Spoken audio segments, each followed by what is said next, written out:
Isang makabuluhang pagtitipon ng ating ginanap ngayon dito sa PNP Grandstand, Camp Brigadier General Rafael T. Crame, Quezon City, sa isarwang send-off ceremony ng relief goods para sa ating mga kababayan na naapektuhan ng bagyo.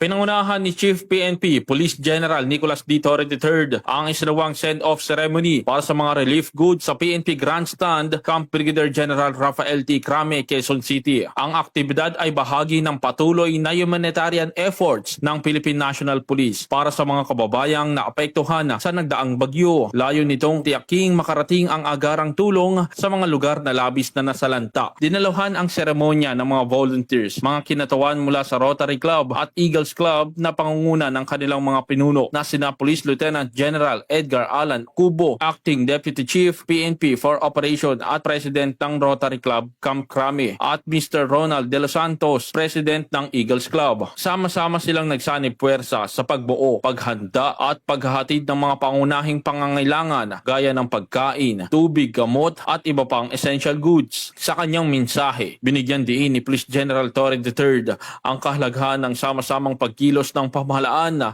at pribadong sektor sa panahon ng kalamidad.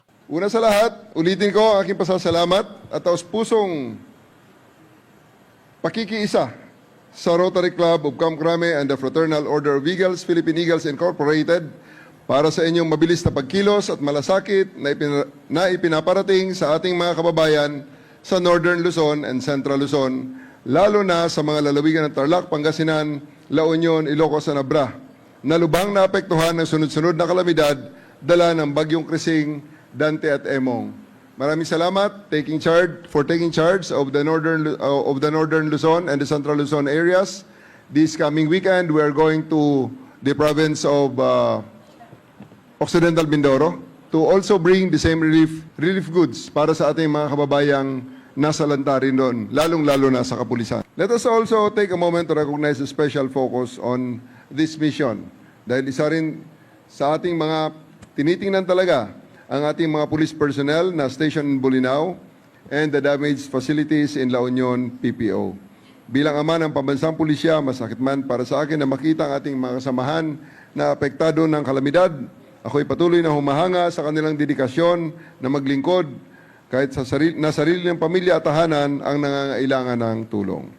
This is the very reason why I continue to strengthen our partnership with organizations such as the Rotary Club of Camp Crame and the Philippine Eagles. Kapag sama-sama, mas marami tayong naabot at kapag nagkakaisa, mas mabilis ang pagbabangon.